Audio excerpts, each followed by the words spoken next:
Unfortunately, the title is not clickbait. The title is exactly what we're going to discuss in this video, as a university professor within a paper describes in 2016 what women's studies are, what is the goal and what is the purpose of women's studies. Because most people believe that the reason they send their children to the university is so that the child learns a trade, so that they can have a well-paying salary and be independent.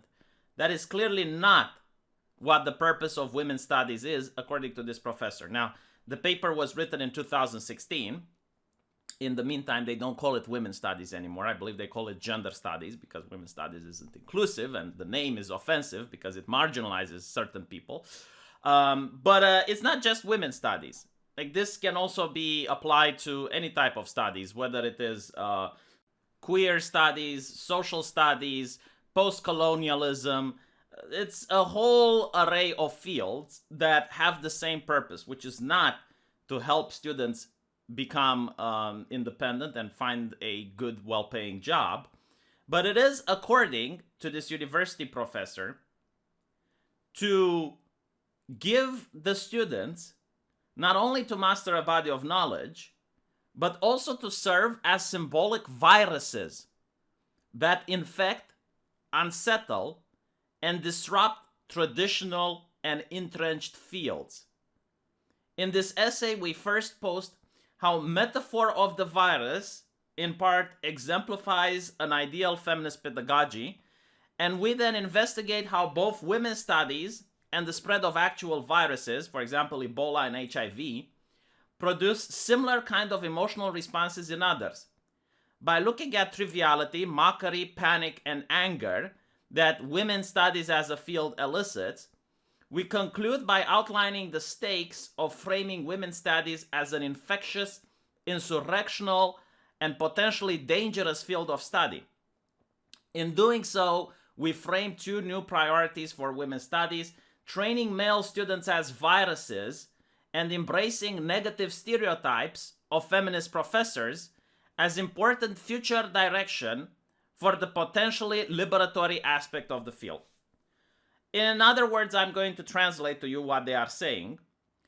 They are saying that the professors themselves are activists, and their purpose is revolutionary. They want to dismantle the system, and they use the students as the ammunition in order to do so, and the well-being of the student is never taken into account.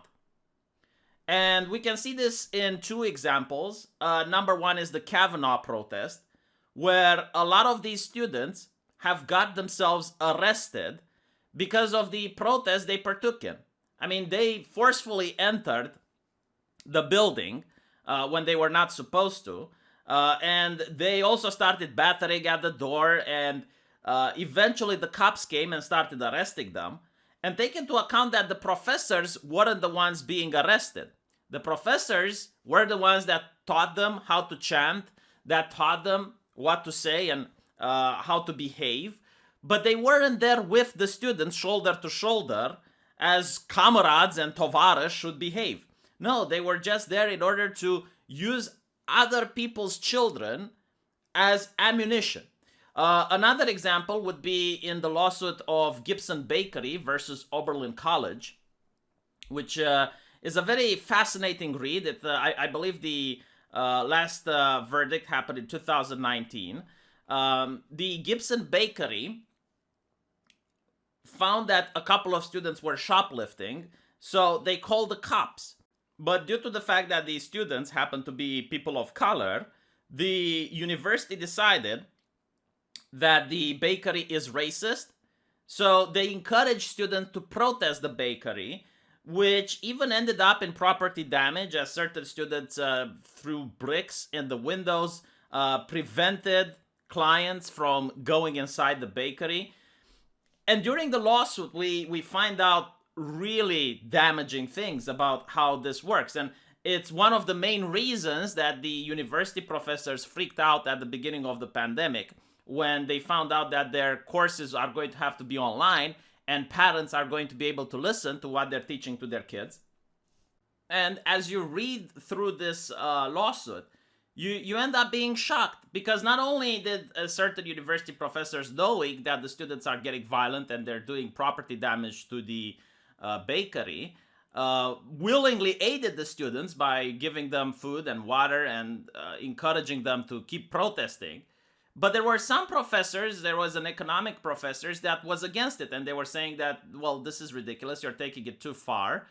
And one of the other professors from one of these studies said that if the economy professor doesn't keep his mouth shut, they will, quote unquote, unleash the students upon him. So this is how they view the student. They view them as a disease. This is not my words, which, by the way, is incredibly dehumanizing. This is their words. Like, in their abstract, they're making this public. They're trying their best to explain to you, the client, which is the parent, that this is what they are doing. They're not trying to teach your children to be productive members of society. No, quite the opposite. They're trying to teach them to be revolutionaries, to challenge social hierarchies. Like, imagine going to a job and the main purpose of your kid is to challenge the boss. How long do you think that their career is going to last if they keep doing that? Like, certain hierarchies are there for a reason. No one believes that all hierarchies are evil unless you're a communist, which, by the way, incidentally, these people actually are. And what's interesting about it is that if it keeps going like this, I don't know if it's a joke to suggest that sending your children to these types of universities is child abuse. Because I'm going to show you a picture now, which one of my subscribers gave me, and it's the very reason why I decided to make this video, right? And these types of pictures are all over the internet. And, you know, people are laughing and they think it's a joke. You wouldn't be laughing if this was your daughter. And no amount of parenting is going to prevent this from happening. Because once your daughter leaves to a university and is going to stay there for several years, being indoctrinated by the professors there and being in all type of wrong circles, what are you going to do about it? And there's plenty of examples where children are disowning their parents in the United States, which is not normal. This is not okay. Like, it doesn't happen in Eastern Europe. This has only happened during the Mao Revolution or during the French Revolution. Like, it's happening during bad times of history where the child disavows the parent. And it's not just one, it's a lot of them that keep doing it. So if you look at the transformation, there is a Romanian saying that claims the eyes are a window to the soul. And looking at this person's eyes tell me everything that I need to know. All jokes aside, like, this is not funny. This person, in my opinion, has been mistreated. And looking at their eyes, it's like a World War I veteran having the 1,000-yard stares. And it explains exactly in the abstract why it is. Because they encourage students to, quote-unquote, challenge society norms and standards. Without any reason, by the way. Like, if it's a standard, if it's a norm, challenge it. I mean, what's next? Are they going to challenge the fact that they should wear clothes? And don't answer that. Like, there are a couple of interesting protests where they do exactly that. Imagine being the mother and seeing your son or your daughter naked on television protesting, because that's why you spend $50,000 a year on a university training. So they have that really interesting art piece on their resume. And it keeps going. And why does it keep going? Like, this is the question that we need to ask, you know? Because, again, like, looking at the image here, the lady on the right is a person that I would never hire, ever. I mean, the lady on the right is a living, breathing, walking lawsuit. It says so right here in the abstract. Like, that is the reason why her indoctrination existed, is so that the company hires her and then she uses her body of knowledge like a virus to destabilize the company, to cause mischief, to cause problems in the company. Or whether you want to have her in your, I don't know, tabletop group. Same thing. Like, that is why she's there, to destabilize her. Because, like, the university professors seem to have done a really good job looking at her expression to create a person that's there to destabilize. And if stereotyping is wrong, why am I always so right? Now, sure, like at an interview, I might change my mind. But just looking at this person, like, no, there is a reason why people go with a suit at an interview. The way you dress is your choice, and you express something to the people around you. Now, the lady on the left, absolutely, no, she seems like a nice person. She seems like a fun, outgoing person. I would definitely consider her for an interview. Like, looks like the type of person that might raise the company morale. Would love to have her at a tabletop game, of course, but it's just night and day difference. And again, this is not the only picture on the internet. There are many like them, and people keep laughing. Again, it's not funny, it's sad. So why is this happening? Why is it allowed to happen? And I'll tell you why, and why it mostly happens in the United States as well. Because again, like, women's studies as a virus actually explains that universities are now modern, and they call them the modern corporatized university. Okay, the university is not a place of learning anymore, it's a corporation, and the purpose of a corporation is to make money. So the student is not the client anymore, the student is the product. The client can be a politician, and the university can be, hey, I'll train a lot of activists for you, AOC. I will train you an army. I'll build you an army. We're like Sauron, and we're building an army. Can you give us some taxpayer money in return? Can you throw us some kickbacks in return? Can you give us some monetization? Put that green icon on our university from the taxpayer money. Can you pass some legislation that will allow us to have more students to give you in return as a product? Because think about this way, right? If a 16-year-old kid goes into a bank and asks a loan for, I don't know, $200,000, what do you think the answer is going to be? He's going to be laughed at. The bank teller is actually not only going to start laughing, but he's going to call his friends and everyone is going to laugh. But now imagine that the same kid goes into the bank and says that he needs $200,000 for his education. The bank immediately signs a check. Why? Because the state, the government, guarantees that if the student can't pay, then the taxpayer money is going to cover it, and the government is going to take the money back from that kid later on. This is why, like, there's a huge problem with university debt in the United States. It's not the fault of the government, it's the fault of the universities. Because if they were to actually give a good product, which means that once the student manages to finish that university, they can find a job, then there wouldn't be that issue. But because the students can just come in like they come on an assembly line, then the university doesn't really care if they're going to find a job later on or not. That's not their problem. And they can afford to have these type of studies that are completely frivolous. They're even damaging to society. I mean, they want to damage the society. They actually say this. It's like challenge everything, dismantle the system. Like they're revolutionary in nature. And they will keep existing. Why? Because it's very easy nowadays to get in a university. All you have to do is to go to a bank, sign a loan, and then you go and you get educated. And this is why a lot of Eastern European nations are defunding these universities. Like, for example, in Hungary, they defunded women's studies, much to the dismay of the European Union, but they didn't ban it. Like, you can still have your own private university in Hungary that teaches women's studies. No problemo. But do you know what the issue is? No taxpayer money. None of that funding from the taxpayer. And that's why they hate it. Because they can't function in the normal marketplace. Normal people do not send their children to a university that doesn't guarantee that they're going to have a job in the future. So they can't exist like that, and they're freaking out. It's like, what do you mean we can't have a revolutionary activity without the taxpayer money? And it's also the fact that in America, some of these professors have tenure, meaning that they can't get fired no matter what they say. You know, they're basically outside the rules of the system, but they get to decide morality and rules for the system, for everyone else.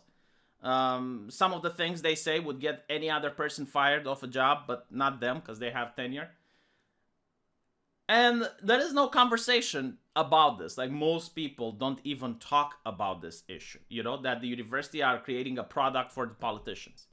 And this is coming at the expense of the student and the parents. I mean, it's a tragedy. I don't know how else to put it. Like, when I was 16 years old, maybe I would have gone to a bank as well and signed $200,000 loan in order to do a university that will never give me a job. I mean, when I was a kid, 16, the fuck did I know about the world? All I knew about the world is like, oh, you know, like, this university is easy. Like, women's studies, how hard can it be?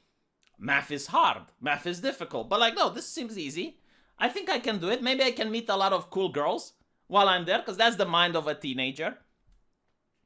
And you go there and you get indoctrinated, and after you finish, you graduate, what do you do? What do you do? You got a loan to pay, you know? I guess vote Joe Biden, because he's going to abolish student debt. Which, of course, he's not going to do it. Right? Like, there is a lot of money going to the military in order to protect women's rights in Afghanistan.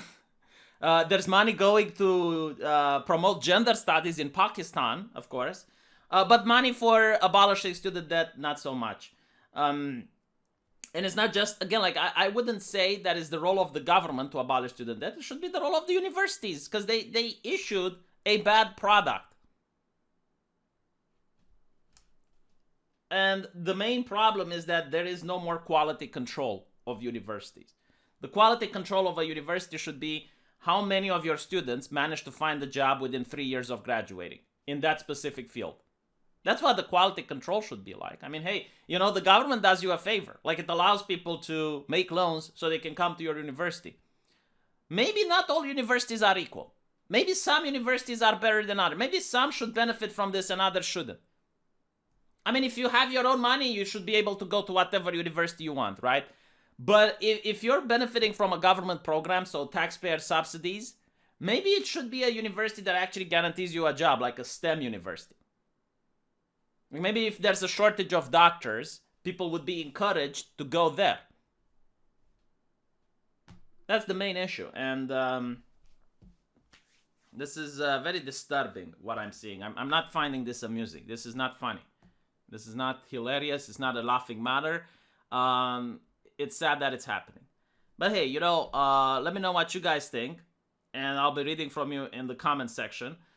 And by the way, like, the solution for this is not censorship. Alright, like China, for example, banned women's studies. A lot of people say it's based. The main problem with this is that, number one, it shouldn't be from taxpayer money. That's my bottom line. Like, there should be, as I mentioned, quality control. Like, how many people manage to find a job from going to your university. And the second thing, there should be like, free speech should exist at universities. Like, the main problem isn't the fact that women's studies exist. The main problem is that it cannot be challenged. Like, what do you mean you have professors encouraging others to protest and get arrested? Like, there should be challenge. Like, these professors should be held to account. Like, there should be a massive scandal about this, shouldn't it?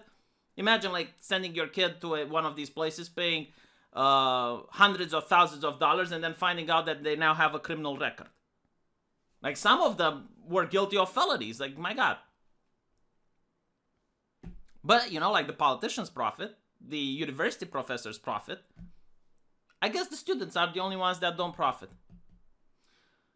Let me know what you guys think. See you in the comment section. And as usually, I'll be live streaming after this. I know a lot of people don't like my live streams, which is why I require your help. You know, send me some interesting material. Send me interesting stuff to read on the live streams. And maybe I can improve the quality of my live streams. I like to call it the 300 live streams. They're 300 because that's usually how many viewers I get. I'll see you guys on my other channel. Link is in the description. Take care.